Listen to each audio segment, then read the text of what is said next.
Nope. Yep. Nope. Yep. Hello, everybody. Welcome to a new episode of DFV. I am Black Cinephile. I am AKA Brad. There is AKA Brad right there, man. And this is something, oh, man. We finally got here, dude. We've waited 12 years for this moment, man. We've waited 12 years to get together and talk about this movie. It feels so good, bro. Dude, ladies and gentlemen, go ahead. Yeah, I was kind of expecting as soon as like the lights turned down for the screen to just go, movie is still in production. Please come back at a later date. Oh, man, tell me about it. Tell me about it. But folks, we are finally here. The moment we've all been waiting for. Kevin Costner, Waterworld. Yes. I mean, we've just been gearing up to talk about this movie, dude. It's one. It still surprises me that this is the first time that you've seen it too. Listen, it's always been on my radar, man. You know, it's been it's been one of those commercial failures that I just always wanted to see. I heard because it's one of those movies that did bad at the movies, but like got a lot of like attention, a lot of like notoriety through home video sales. Mm-hmm. But hold on, before we go on, oh yeah, James Cameron released a new movie too, Avatar: The Way of Water. We're also going to be talking about that movie. Yeah, but that's not important. That's not the important thing is, yeah, we finally got Anthony to watch Waterworld, which is something that I have been trying to do since I found out that he has not seen Waterworld. Absolutely. It's a movie that's been on my radar for years. I mean, I've been waiting about 12 years for Avatar 2. You know, I've been waiting for that too. But Waterworld is something that since birth I've been trying to watch. You understand? I can understand. And yeah, so I think the best way is for us to jump right into the main attraction here and start talking about Waterworld. It just makes sense, dude. I mean, that's just the main thing we've been waiting to talk about. Way of the Water, we got things to say. To say, but let's get WW out the way first. Yeah, let's get the main course out of the way, and then we can get to dessert. Right. All right, I'll you know what? I'll take this over. This over. All right, so we got Waterworld here, 1995. It's a good year. Kevin Reynolds is the director. Kevin Costner is the main star. So basically, with this film, you have I guess you want to say a post-apocalyptic wasteland where the polar ice cap has been completely melted, and there's like almost no land. There's almost no land. Everything is just water. Everyone travels above water. Everyone has civilizations on top of water. Like it's it's literally water world. And it's the exact opposite of Mad Max. Exactly. It's exactly what it is. And in the middle, you have a man. I don't know if he's a great man. I don't even know if he's a bad man. He's well, heck, he's just a man. I'm sounding like Sam Elliott in The Big Lebowski. Like, well, heck, he's just a man. He's on a ship in the middle of the ocean, pissing into a canteen, pouring it into a machine that turns the piss through some kind of into drinkable water. Right, science. And then he spits the water out. So that kind of gives you a kind of like hard-nosed, kind of rough-housing man this is. And he's played by Kevin Costner, so he's eye candy for the ladies as well. Anyway, he's traveling about, and he's he's dealing with pirates. He's dealing with people that are called, I think they're called smokers. Smokers. Yeah, he's yeah. Go ahead. Yeah, the smokers are the main bad guys. They're kind of like the mafia of this world, where they basically control the oceans. They have legions of members, and they're the force to be feared. Yes. So basically, he has to deal with all these threats. He has smokers, he has pirates, and all types of stuff. He comes towards a civilization to trade dirt, a rare commodity, for other supplies. This is where he comes across a woman named Helen, and he comes across a young girl named Enola. Now, Enola is a girl that's she's hidden because she has a secret to the world tattooed on her back. It's kind of a map of sorts.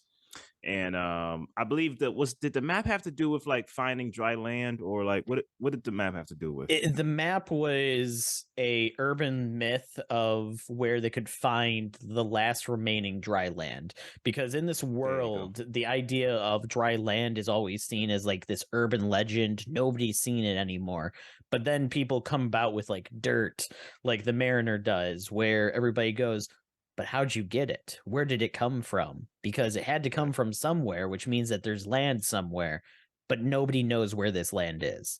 And Enola has a map tattooed on her back that supposedly leads to this urban myth kind of once upon a time land that people can find, except nobody knows how to read the map. Yes.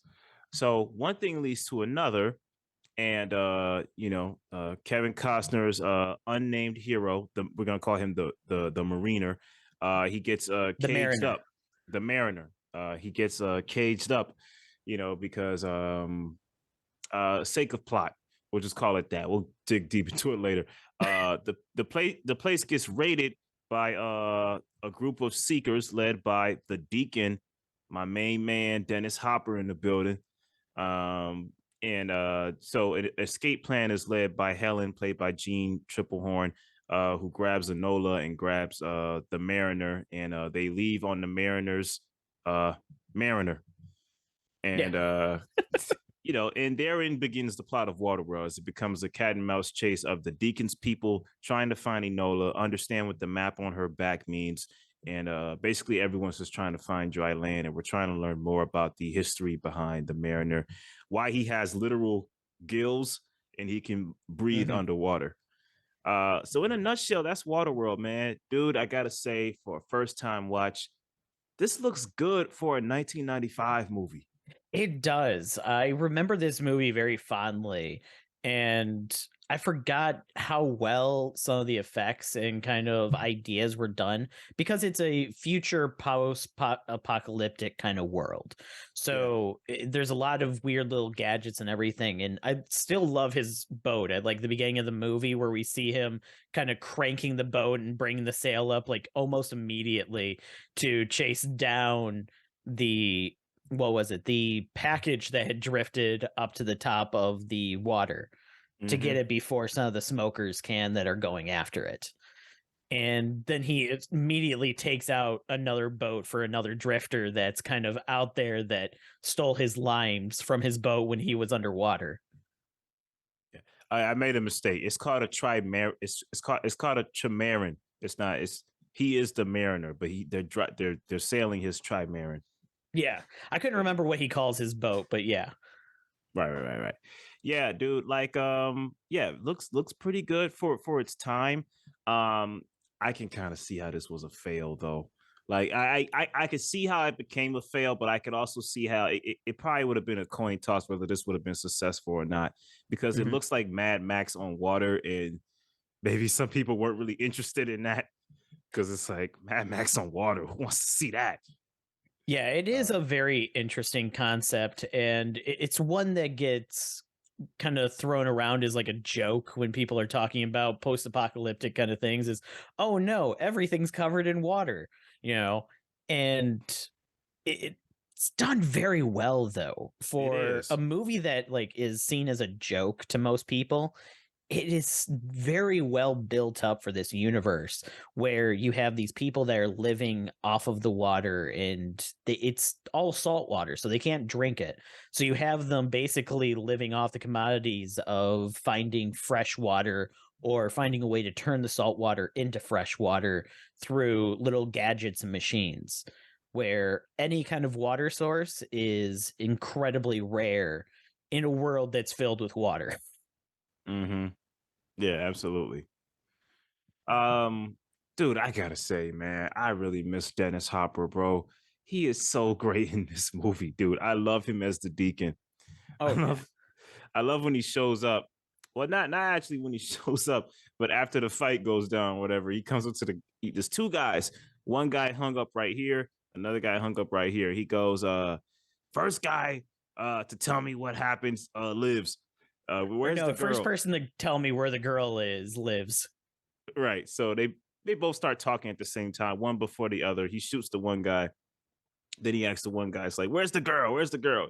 The guy tells him more information. Then he goes, "All right." He points the gun at him. He says, "Wait, wait, wait! You said I would live." He says, "I didn't say that. Did I say that?" He turns to his boys. He goes, "Okay, you may be right. You may be right." So then he just gives the gun to his guy. His guy shoots him.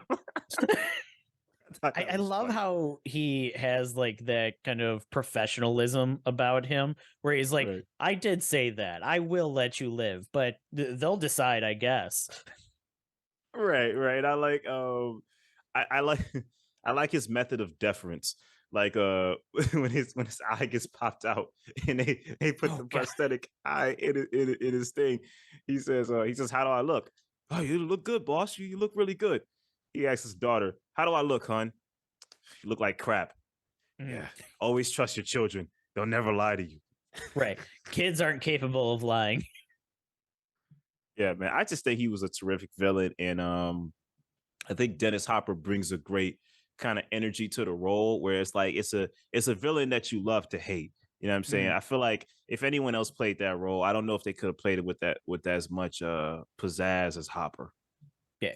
With that level of like class that he had behind like the veil of evil intentions, because he Sure. does come off as a very bad person, but he has this class about him that makes you go, okay, I want to see more of him. I don't want him to go away just yet. I love how much of a screw up that whole initial takedown was of that village. I mean, of that community, because at The first it was Atoll. the ATAL. Because at first it was going good for the bad side. You know, they were taking Mhm. everything down. And the one guy just got carried away. He's like shooting everything. And they go, what's that guy's name? Somebody yell his name. Chuck. No, say Charles. Hey, Charles. Charles is just like, he's just shooting everybody. And then the deacon's like, "It was nice knowing y'all." And he just jumps off the He just, ship. yeah. Yeah, I I was like like, how when he like takes off the, because he's wearing this mask and he's wearing like earplugs because he's shooting this 4-barrel machine gun that he's surrounded by, and the smoke and everything is all over him. So he takes off this mask and you can see like the outline of the mask on his face and everything like that. Mhm. Yeah. It shows how desperate these people have been for a while needing water. Now, Mhm. I want to talk a little bit more about the mariner or the mariner and his Mhm. relationship with Helen and Enola. So I don't know if this is because of the many script rewrites the film had, but it's like the mariner, he comes off like a dick. And it's like he's not even like a lovable dick. It's like, dang man, you ain't gotta be that rude to the kid. Like I get it, you've been out here all on your lonely, and you've been alone, but it's like you got a fine woman here, you got a Mhm. nice young kid that's behaved that just wants to play around with crayons. He didn't really need to be that cruel. Yeah, the kid does mean well and everything like that. Like it's a little kid, and Right. she finds this box of crayons that's in his kind of under the boat stash, and she, starts drawing on his boat because it's made earlier in the movie clear that she loves drawing. She has these vivid memories in her head of things from like a world of land that everybody kind of goes, "Oh, what are you drawing now?" "I don't know." Something. And it's like a Right. horse or something like that. So it's, you can tell that she has some kind of like memory of a world of land, which is insane in this world where land is seen as a myth. And she also happens to be the person with the tattoo on her back. So Mhm. already you can tell that she is from a world of land, which means that it does exist somewhere. Otherwise, she wouldn't have the ideas to draw these things in her head. And I like how they also kind of explain it as well with her background and everything for how she has the tattoo, how she, has these memories and everything like that. Yeah. But then you have Helen, who is just a random person in her life. It's not her mother. It's not somebody in her family. It's just somebody that was also on the atoll that saw the gift of this child and wanted to make sure that they were safe because they knew that the smokers, the pirates, basically everybody else in this world is after her because of this supposed map that's on her. Mm-hmm. Yeah, I really like their dynamic. I'd say the one part where I looked at his sternness as charming and funny was it was after a surprise attack that they had where they had just did a battle, and he took Enola.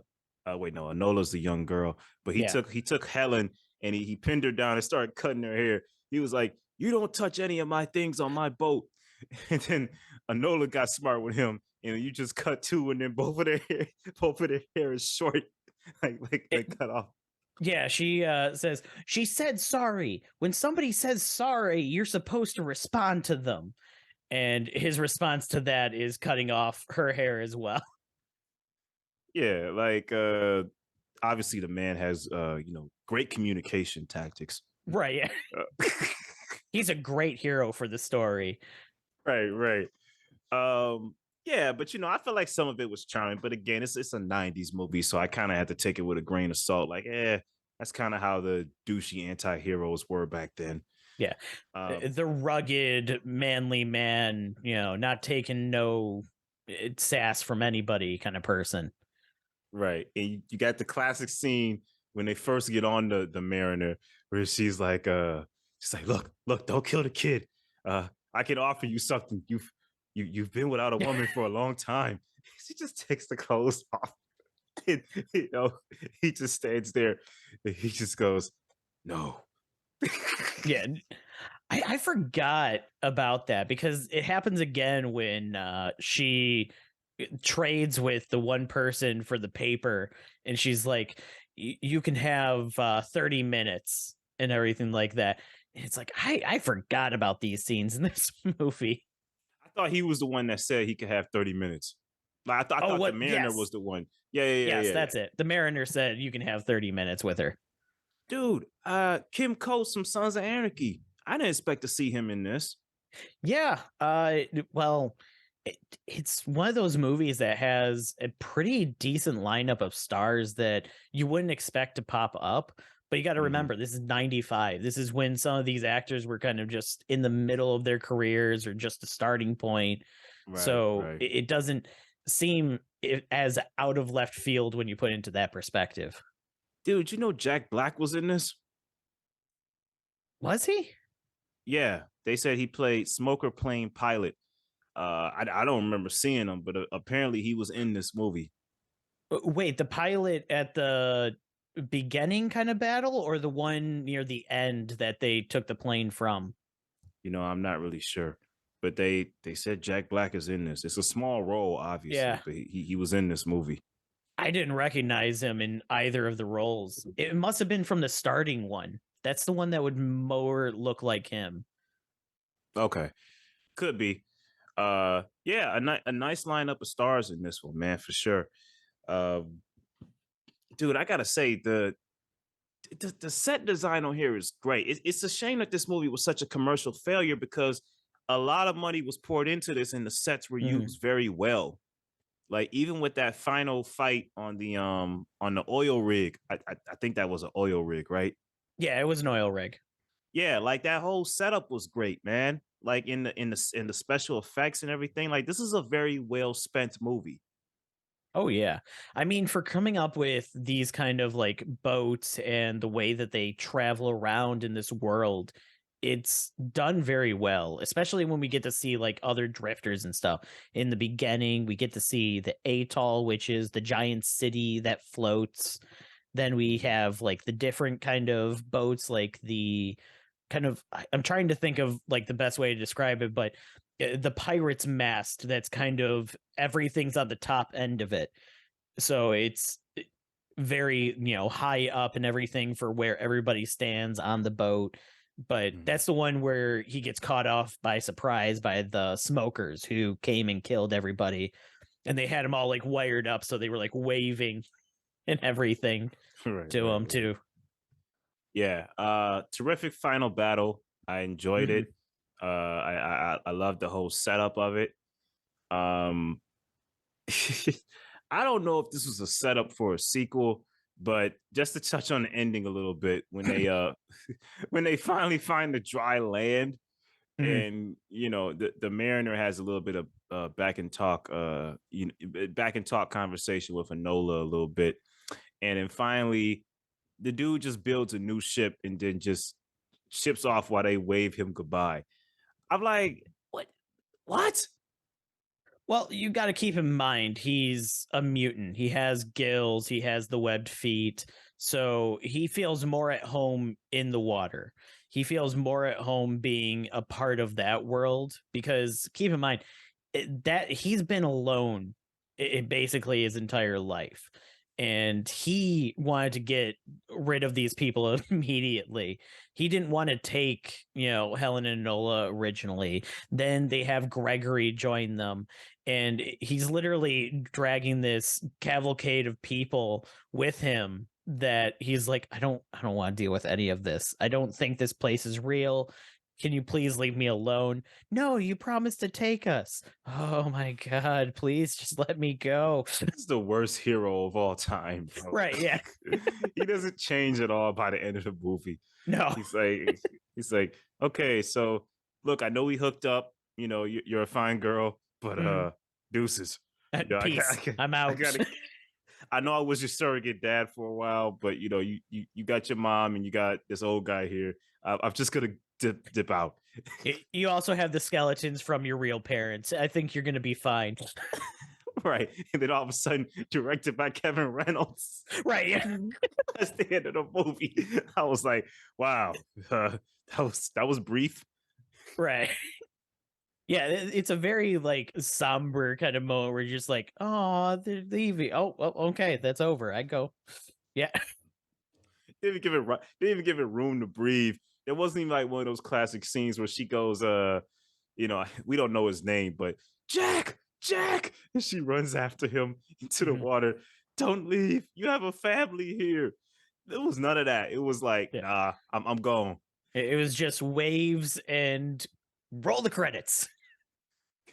Kevin Costner's like, I gotta go to my next movie. I'm sorry, I gotta go.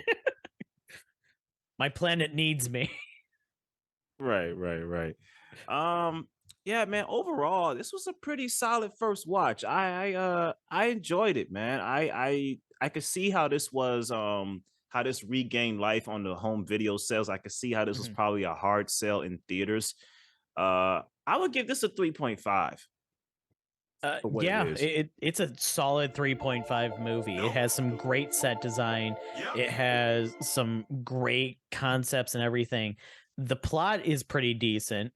Kevin Costner, Dennis Hopper, Mhm. absolutely fantastic as the protagonist and the antagonist. There are some problems with the movie, obviously.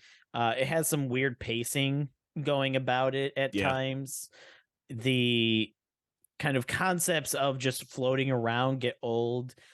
The fact that we don't see the Mariner get any character growth whatsoever in this movie is kind of a downer, that he doesn't change in the slightest. Because it's not even like he starts to warm up to them at all. The entire movie, he's just like, for the love of God, please just leave me alone. You jumped on my boat and then you destroyed my boat, and now I had to bring you to land. Please I leave me alone. I think he misses the girl when she's gone. He's like, man, I missed that little annoying girl. Maybe. Because I like when Dennis Hopper goes, you want this little girl? She never shuts up. He goes, yeah, I noticed. Yeah. Yeah, basically.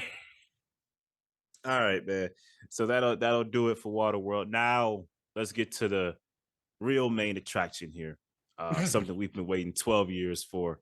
Brad didn't think it was real until the moment the 21st Century Fox logo came up, and even Even then, at that point, I figured that they might have just played the first movie and gone, I just hope people forgot about it enough that nobody notices. even then, he just thought this is a fluke. Yeah. This isn't real. All Nah, right, this is Brad. just an extended trailer, I'm pretty sure. All right, man. Lead us off, man. Lead us off into the pièce de résistance. Okay, so we finally have Avatar 2: The Way of Water, where it is taking place about a decade following the first movie, where we have Jake Sully is now a family man with Natiri, with two kids of their own, and a surrogate daughter that is from Sigourney Weaver's character from the first movie. And then I can't. The daughter is theirs as well, right? Or the little girl. Yes, so they got two sons, Yep. a daughter, a young daughter, and they have an adopted daughter. The adopt. And- Yep. Yeah, and they also Yes. have I guess you could call him like an adopted nephew, a little bit, a human boy named Spider. Yes. So, following the events of the first movie, they have banished all men off of the planet except for a few of the scientists that were working on trying to better the world of Pandora. And in doing so, humanity leaves but decides that they are going to come back, and they come back full force, ending up destroying everything and mining for new kind of expansions, this time hoping to take over Pandora to become a new Earth, because currently Earth is dying. So they need to find a new place to bring people. So no longer the concept of we're going to mine the minerals, ship them to Earth in order to better humanity. Now we're going to just bring humanity to Pandora. And obviously, this does not go well with, the blue people. And they are not very happy with this. So, of course, they're trying to stop them all means possible, which means that we need to bring back the main villain from the first movie, played by Stephen Lang. Listen, man, I thought that was very shrewd. I thought that was a great twist, man. I wasn't expecting that when they kind of Yeah. showed them him waking up in like the Navi body and it was Stephen Lang's voice. I was like, okay, I'm curious where this is going. And they played this Yeah. whole sequence where they go, you now have the memories of my previous self and going through and finding out how I died and avenging me. But his goal throughout the movie is literally just going after Jake Sully. He could care less about the efforts to That's his whole turn Pandora over or anything like that. That's his whole mission statement in life. You were Yeah. sincerely created just to hunt down Jake Sully. Right, yeah. Any questions? Any questions? That's it. I was listening, man. The moment he showed up, I was like, all right, I'm locked in. Whatever. he was a great villain. I'm glad Right. that he's back. Yeah. So I like how they played that off. But following his return, Jake decides that his family is no longer safe living among the Navi of the trees. So they must leave. And in doing so, they decide to go to the islands of the Navi that live in the waters, which is a completely different tribe that mainly focused on underwater travel and taking from the ocean instead of taking from the forest in order for their means of survival. Yeah, they're called the Macaina Reef people. Yes. Yes. I'm glad you have the notes on that one because I could not remember what they were called. Yeah, I listen, man. I got notes here. I know this is a lot of words that we can't pronounce. Right. We're gonna try our best, bro. I will say that every time the movie like panned to a new place and it was like, we're now at I was just like, I'm not going to remember that whatsoever. Right, I just blacked out. Like, all right, just go ahead, man. Wherever you at, we're at new place. We're at new money that Fox Stewart, James Cameron. That's where we're at. So the movie then takes place in this kind of hunt for Stephen Lang going after Jake Sully's character and trying to find him and his family to exact his revenge. Meanwhile, Jake Sully is just trying to create a new home for his family in this new place among these people that see him as outcasts. Yes. Yeah, that's the clear synopsis in a nutshell, man. Yeah, dude. like I said, man, the one thing I love about James Cameron when it comes to his sequels, whether it be Aliens or Judgment Day, is that he loves going for subversion. You know, like Mhm. you don't expect to get this whole prologue of like you knew kids were going to be involved. You know, we saw the teaser trailer, we saw some kids being involved, but you see the whole journey of them growing a family. You know what I mean? You Mhm. see peace on with the Navi tribe for a time. You know, like you see Jake actually learning how to be a father, how to be a husband. You know, and redeeming himself in this Navi life from the life he had in his human life on Earth. And you know, you see the family grow, you see the kids grow up with each other and love on each other and grow into a family. And then you go straight to Quadrich and him coming into his self as a kind of like a replica. Like we'll call him a replica Navi. Mhm. And he's not really Quadrich, but he has kind of like the soul of Kodrick a little bit. Like he's made in Kodrick's image, but isn't really Kodrick's. Right. Quadrich, yeah, Yeah, he basically says, I might have his memories, but I am a different person right. because it's later revealed that Spider was his son. But at the same time, he tells Spider, I'm not your father. I have his memories, I have his ambitions, I have his goals, but I am a different person. Yeah, and I like how this film like runs with the theme of sins of the parents. You know, Mhm. because their adopted daughter, Kiri, is a Navi avatar from Grace Augustine Navi avatar. You know, Sigourney Weaver's character. So all these people like they have they have trauma from their parents. You know, Grace was always so invested in Pandora to the point where it killed her. You know what I mean? Mhm. Jake is always like strong-willed, focusing on the target, but sometimes can't see the forest through the trees. And that passes on to his sons a little bit. You know, they're hard-headed. You know, they're always getting into trouble. And Mhm. you got Spider who loves these people, but can't wrestle, still trying to wrestle with the fact on how his dad was a bad man.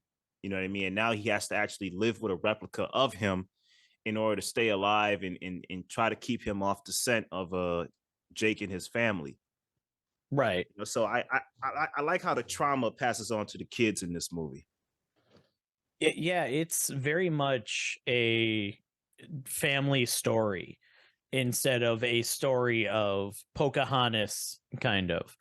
Though Yeah, this movie does have a lot of like heavy-handed, oh, look at we're doing to the environment. Stop doing bad things to the environment. It even goes as far as, harpooning whales. It's like, look, this is bad. These are smart creatures. You shouldn't do this. And it's like, I get it, movie. I get I it. don't I don't think the preaching was that hard in this one. Not in this one. I feel Not like as that was hard as Avatar, the first one, yeah. but it was still there. There was still that preachiness. Like when the ships are coming down for the first time and they're burning the forest and you're seeing it all beautifully shot, by the way. I absolutely Mhm. love the CG and the animation that they have Oh yeah, behind this. yeah, It, absolutely. I think we should just get it out of the way. The movie looks gorgeous throughout. There isn't a single drop in this movie where you are going, oh, that's CG. The entire time you're like, so how did they find the Navi to play in this movie, and how did they train them to act? Right, right, absolutely. Like so you saw it in Dolby and you saw it in Dolby, right? Yes. Okay, I saw it in 3D. And dude, man, let me tell you something, man. This is what 3D should feel like. Last film I saw in 3D was Aquaman, and that was pretty beautiful. That was pretty beautiful. But I feel like this took me back 12 years ago when I saw Avatar in 3D with my mom. Like, Hmm. like there will be moments where they're underwater, you just see the little fishes in certain parts of the screen, or they're in the forest and you see like the little bugs. And it's like the money is well spent on this movie, man. You're right. It looks so gorgeous. I remember telling you it wasn't fair that they showed a trailer for this movie before Wakanda Forever. Right. It Yeah. was it was not fair because I was like, this movie is gonna blow underwater cinematography out of the window. or Yeah, out of the water. right. You had the pun right there, and you decide, no, I'm not going to take that path. I wasn't thinking. You were still too like engulfed in the thought of, look at how beautiful this water looks. I mean, listen, man, the name of this episode, it's so much water. And listen, the film delivered on it, man. Mhm. The way of water has no beginning or no end, whatever the hell that means. I don't know what Everything is water. All right. things are water. The beginning, the end, around you. But right. And I just love how when they visit that tribe, the Reef tribe, I like how it kind of like it recalls the first Avatar in the best ways. Like when what's his name? When Quadric has to like connect with his rider, he has to connect his tail to his rider. Mhm. And initially he's about to tranquilize it, and his son Spider starts laughing. He says, well, there are Navi kids younger than me that do it with their bare hands. And I like how they start to gain a relationship. He's like, all right, kid, game on. And Yeah. he wrestles with the thing, and then he falls off the cliff. And then I like how they cut from that, and then they cut back later and they go, yeah, he might be a goner. Let's just leave. Yeah, let's go back. Right. And then he flies up out of nowhere, like, yeah, who's boss? Who's boss? And he has his tail connected to the thing. I thought that was a very charming moment. Cut to, Jake Sully and his kids, they're learning how to basically swim underwater and breathe underwater with the tribe, because they have to treat them like kids. They're like, well, look, you're not from this tribe. If you're gonna live with us and be in hiding, you got to be one of us. Mhm. So I love the scenes of them learning how to connect to their the creatures Their that they ride. culture. Yeah, their culture, the creatures that they ride in the water, how to travel in the water and everything. Like, I just loved it. It was recalling the best things about the first film. And yeah, just taking it to a new effect. Yeah, and I also like the subtle differences between the different kind of Navi, because we see with the Reef clan, their tails are more kind of like flipper like, where they're able to propel themselves through the water. They have bigger arms in order to be able to swim and kind of bring through or break through kind of steads of water and everything like that. So there is a difference between the forest Navi and the reef Navi, and it makes you kind of go, what other groups of Navi are there on this planet that have adapted to different environments? Like, are there like mountainous kind of tribes that have gotten used to like snow, or ones that have gotten used to like Rocky Mountain kind of terrain? So it's an interesting concept that I'm hoping that they kind of bring back a little bit in other movies. Mhm. And I really liked that, where they even kind of point out the subtle differences, like by mocking the Navi tribe for Jake's family by going, what, their tails? They'll never be able to swim with that. And their arms, they're so dangly and weak. Mhm. Yeah. Yeah, I love it, man. I love how they adapt to that society, because it cuts into how Jake adapted to the Navi. Mhm. Like I said, it recalls the first film in its own beautiful way. What else was I gonna say? I was gonna say Natiri. I don't think Natiri was given much to work with in this film. We see, like, she's on screen, but I don't feel like her character is as strong in this one as she was in the first film.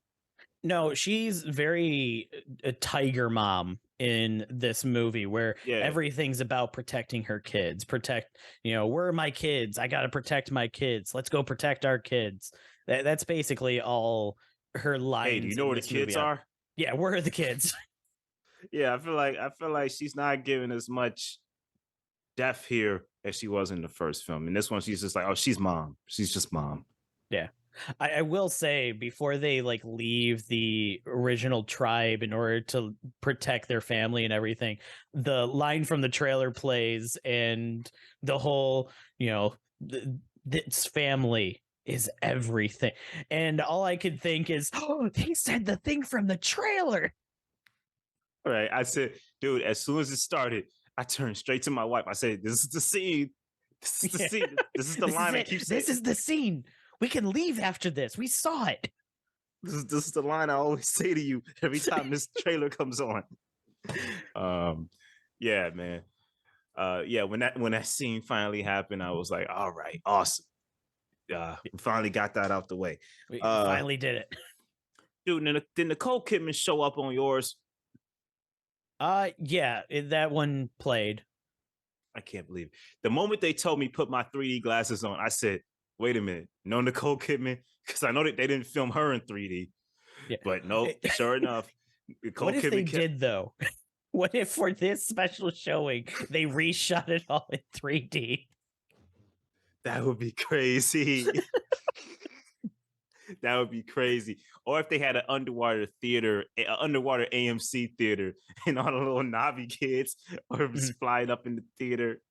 He says, here, I see you. I see. Man, that one line is basically the same as the Fast and Furious is everything's family. I Your see family. you. Right. And it's funny because I pre-gamed the first film right before we went to the movies and saw it. So like the I see you part, I remember when at the end of the movie, two characters say I see you to each other. And Brad is like, hey, I just finished the movie on my way home to record. I'm like, all right, brother, I see you. Yeah.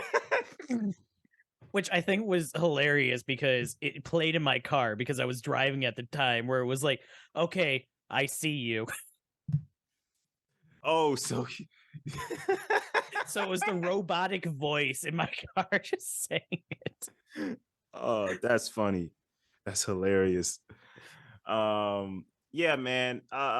Before we get to the final battle, I ain't gonna lie, man. This film, I like that Cameron keeps you engaged with the film through I want to say through character and through the action a little bit. And as the sons, as they kind of learn what to do and what not to do, you got the younger son who is a little bit more of a wild card, and the older brother who is a wild card, but really just protects him a lot and just tries to keep him out of trouble. But it's like, yeah, man, I don't know if this justifies 3 hours. I don't know if this need to be that long. Yeah, I don't think it need. Well, I'll first off say it doesn't feel like a 3 hour movie. Most of the time, no.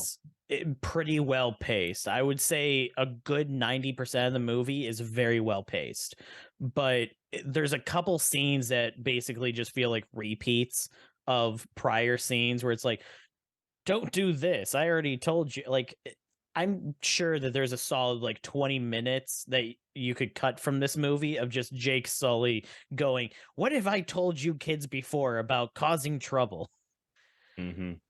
You Yeah, know. it's like you got the bully kids, you got the chief of the reef people's son going, yeah, they got tails and they can't swim like us. You guys are weird. I'm like, Yeah. haven't we already rehashed this? And Yeah. then, the youngest son comes again to apologize for hitting them or whatever. And they go, hey, you wanna come swim with us? Hey, be a real man. And they set him up. I'm like, okay, like all of this could have been condensed in one scene. Mm-hmm. You know what I mean? Yeah, them coming up to Sigourney Weaver's daughter, and are you a freak? You're just looking at the sand. Are you some kind of freak? And it's like, really? I get it. You're trying to show that these kids are, being Outsiders. douchebags, and Yeah. yeah. And it's like, okay, I get it. They don't like them. Okay, can we move on? Can we do something different? I will say I did laugh at the scene where he's like, you see this extra finger on my hand? It's real cool. I can do this thing. So first I ball my fingers up or I roll my fingers up into a ball, and that it just wails him. And it was just like, oh, that was wonderful. Yeah. That was pretty funny. I saw that coming before it even happened. Oh, I saw it coming too. And I was just like, oh, this is going to be so satisfying to watch. Yeah. But as the film goes on, I like the kind of power, the kind of strength that each of the characters have as we build on to the final action sequence, which I thought was very well done, man. Like the final action sequence is so well set up and so well paced. You get echoes of the final fight from the first film, but it's on water instead of on air this time around. It's so great. I love the way they do it. Like Yeah. Go ahead. Yeah, the way that they incorporated the military kind of tactics that Quidditch has against kind of Jake's now combination of using the water and using his old tactics and everything like that. You have Natiri with the bow and arrow, kind of her signature move and everything going through. It's done very well where everybody gets very good time to shine. Even the little girl does her part in getting captured 5 times during the entire sequence. Yeah, definitely.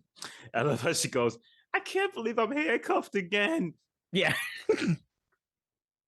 Yeah, terrific execution of that whole sequence, man, because I just love how when you compare it to the fight scenes above ground in the first film where they the people would fly on their on their on I'm gonna say their bird thingies. I don't know, I forgot what they were called, and like would just throw the arrows at the soldiers in the plane compared to the soldiers on the ship, and them just coming out the water and throwing sticks on them. I was like, man, that's genius.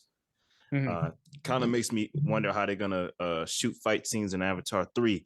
But we're getting ahead of ourselves, dude. I love this. Wasn't even a gory shot, but I love how PG-13 gory it was when the one whale thing, it had like the anchor of the the guy's ship. arm. Yes, that was such a great shot, dude. Man, that was a clean cut too. That was just a straight. The blood didn't even have time to come out. It was just right. Whoosh. It's just you see his arm drifting off further away from him as he's flying through the air. I will say I did love Jermaine Clemens' character, the marine biologist, who is the scientist on the whaling ship. Especially one of his lines when they're kind of showing what they do with the whale, where they like drill into its brain to get a little bit of liquid that happens to be like a de-aging serum. And the rest of the whale is useless to them, so they just toss it, kind of doing that whole preachy, look, we're killing the environment, we're only taking a little piece of it and everything else is going to, it's like, I get it, okay, just move on, movie. But his line where he kind of is being told, Mr. Scientist, this, liquid gold here is what's funding your research. And his line back is just, and that's why I have a drinking problem. Right. Yeah, it's like I thought he was cool in the movie. I know when I saw him, I knew you would get excited. I was like, oh, that's Brad's boy. But yeah, I thought he was pretty good in the movie. I like his banter. Yeah, man, that final battle was pretty good, man. I liked it. And the death of the older son, I knew somebody had to die. I honestly thought it was gonna be Jake, but as soon as they introduced him having 4 kids, I was like, one of these is gonna be a bullet sponge in this movie. There's no way they introduced 4 kids so none of them could die. If everybody got away from this unscathed, I would have been like, okay. Yeah. So basically, like, because it would not have followed the rule. I'm all for breaking rules, but it just would not have followed staying true to like, okay, the stakes are raised this time. The stakes need to be raised. So when the older son died, I was kind of like thrown back, like, oh, okay. Because I honestly thought it was going to be Jake.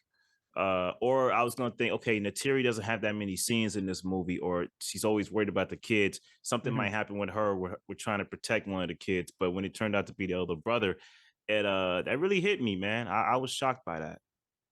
Yeah, the entire time, basically, I was like, somebody's going to die. And the people that I knew were going to be safe were going to be Spider and then Sigourney Weaver's daughter. The entire time it was like, okay, these are the two that I can guarantee are going to be safe, because Spider's getting a lot of growth, having like learning more about the human side of him and his father and everything like that.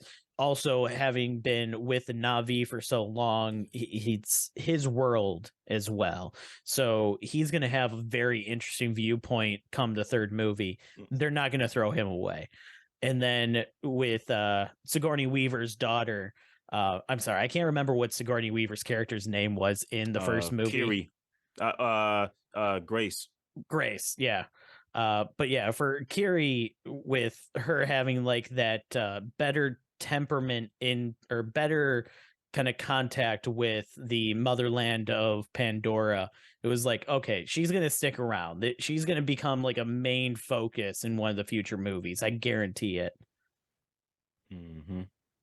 Yeah. So that's a good scene. A very intense scene, which I thought was pretty good, was the scene where Neytiri has had enough. Now, this is where I think she comes off very strong. It's a little too late in the game, but I like how she just goes straight up ham.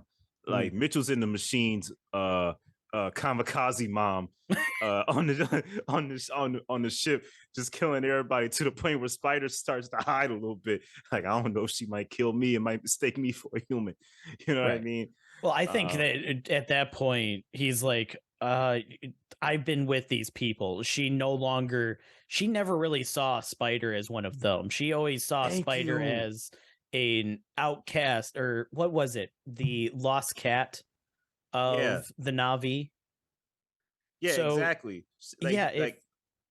Go on. No, I was gonna say, even Jake says it in the beginning, like she always looked at Spider as one of them, or like, not really like not one of the Navi, but one of the humans, the Sky People, as they call them. Yeah, the Sky People. So yeah, if she would have seen Spider at any point during her rampage, he'd be dead instantly. And I think he realized that she never really cared for him at all, and kind of always looked down on him. So when she was in pure anger mode because her son had died, he knew that he needed to stay away from her by all means. Yeah, I think yeah, I agree with you. I think there was some compassion there, but it was towards the point where it was like I just lost my real son, and this hurts. So there was that one scene where it's that great standoff between Quadrich and her, where Quadrich has their adopted daughter, like he's about to kill her, and Neytiri has Spider, and she go, because he's saying to Jake, like, put yourself in handcuffs, I'm gonna you are gonna, it's your life for your kids, and then she goes, if you kill her, I'll kill Spider. And I truly thought she was about to do it. Like, she gave him a cut, and then she raised the knife like she was really about to do it. And then Quadrich, because even though this guy's a replica, he has a soft spot for Spider. He goes, no, wait. Yeah, I feel if I'm Spider, you can't really come back from that. I look at you differently. Oh yeah, this person that's always seen me as an outcast and never really liked me has now threatened my life. And I get it. You've already lost enough lives, so you're desperate at this point. But I thought I was gang, man. I'm walking around half naked with y'all, man. I'm not down with the crew by now. I put on stripes and everything. Right, I got all this stuff drawn on me, and I'm not Tarzan at this point. Right. Yeah, man. But I love that scene where Jake is walking off with his family, Spider included, and Quadrich is like, I'm coming for you, Jake. And when I find you, I'm gonna kill you and your entire family. And I love how Jake just stops and goes, let's end this now. It's time to end this. Right. Knife v knife battle. Right. They just get in an epic fight. Yeah, so I thought that was pretty cool. Yeah. It definitely has a very final climax kind of feel to it, especially since they're on a giant tanker that is slowly sinking. And while it's sinking, it's also flipping around upside down, and it's a pretty climactic finish for it. Very tense in some of the scenes and everything. Yeah, it is. But I hate how they do all this, and then it's a great scene. It's a great setup, and I love how. No, I don't love, but in the end, when it looks like Jake has like killed Quadrix, but really just put him in a sleeper hold. Spider goes and saves his dad. The younger brother comes to save Jake, and what's her name? Nateri is with her youngest child, and you know, Grace's daughter Carrie is working her magic with the underwater elements and everything. But it's just like, so you're bringing this guy back, and he's gonna be the villain all over again. Yeah. Like it's like the ending of a superhero movie. Like, I'm not dead. I'll be back later. I was like, because I But liked how he. Yeah, go ahead. I do like how with the final climax, how we're shown like, Jake and his son are dying. You have Nateri and her daughter dying. You have Spider and his father like barely making it above water. And then you have Kiri, who's just underwater having the time of her life with her new friends that light up. Right.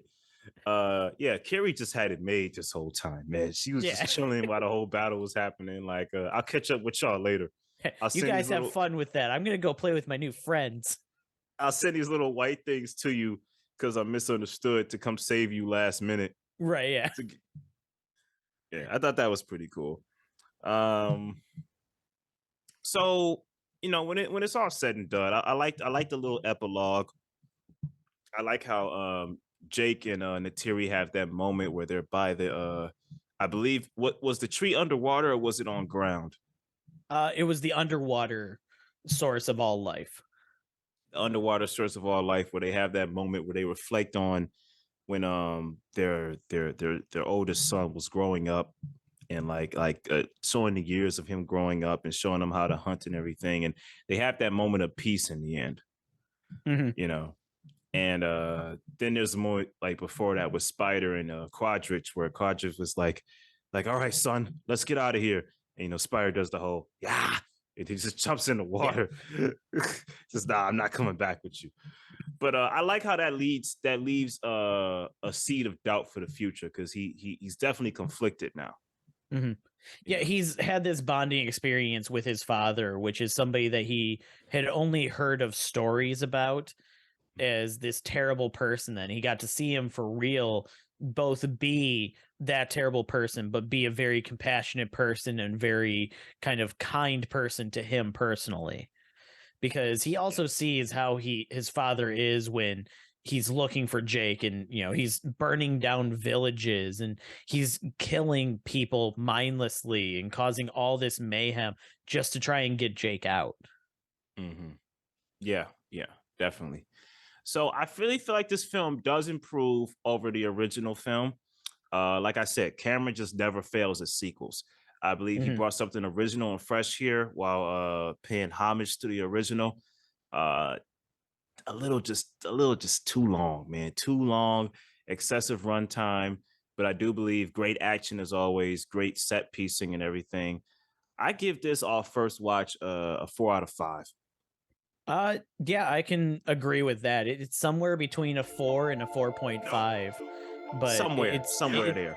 it's definitely leaning closer to the 4 in my head with that one. But the set pieces, like you said, are absolutely beautiful. It's Mhm. a little bit long, but for being a long movie, it does have some really good pacing. It just has a lot of repeat moments that probably could have been cut and brought this down to maybe 2 hours, 50 minutes or so.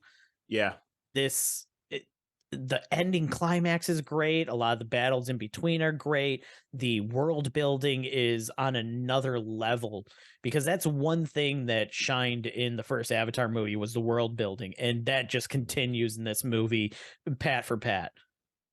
yeah, absolutely, man.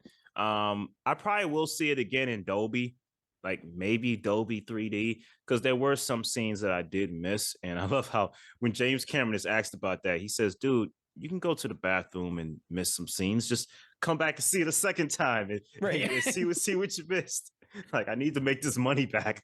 I'm back Right. to see it a second time. What is it? This movie needs to break 2 billion in the box office just to That's crazy. hit just to break even. I think that's what it was. Crazy. Wow. That's crazy. Do you think it's gonna make its money?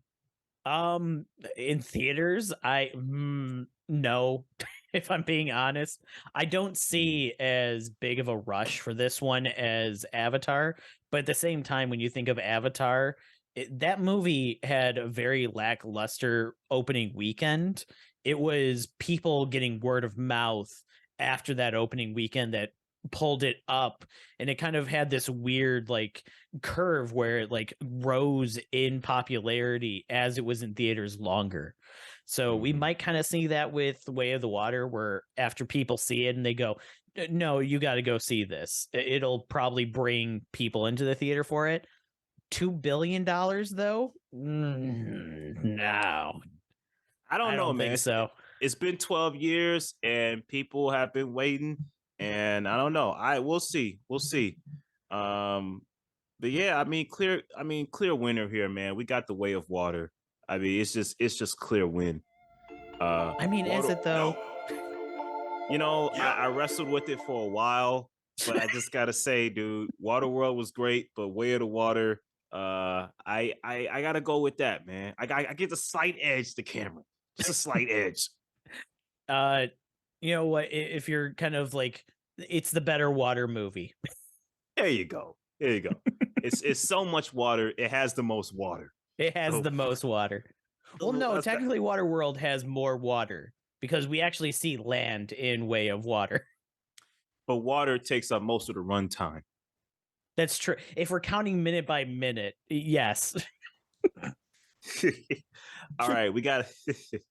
All right. We got a short after show today. I wanted to bring up with you the death of Superman, or well, Henry Cavill Superman.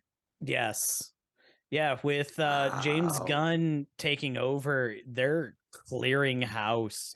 Basically, I think we kind of mentioned it a little bit before that almost everything that was in post-production was on the chopping block. Now it's literally everything that's not in post-production has been cut off completely. Wow, that's crazy. I wonder where we're coming. I wonder where we're going from here. James Gunn is very creative. I trust the other person too that's running it with him. We'll see where this goes. But man, I'm gonna miss Henry Cavill as Superman. I liked him as Superman. Yeah, he was a great Superman, but where they're trying to go with it, I can see where he might not fit. But Henry Cavill will still be a part of the DC universe in some regard. Apparently, him and James Gunn like had a talk and everything, and he wants him back for a different role. And James Gunn has said that they basically have a roadmap almost finalized for what they want to do with the DC universe going forward that he's going to talk about next year. Most likely during like San Diego Comic-Con, they'll make their like announcements of everything that's going to come in the future. Okay. All right. Well, we'll see what happens. Look, y'all, thank y'all so much for joining us for this episode. We had this one planned for a long time. We hope you enjoy it. Please like, share, and subscribe. Please always remember to drink water. And yeah, man. And tell us what you thought of these movies. Tell us what you thought. Tell us what you think really wins. You know, we gave the edge to Cameron, but we can see how some people out there will be like, nah, man, Waterworld tops it. Yeah. Let us know what you think, man, and continue to watch movies and take care.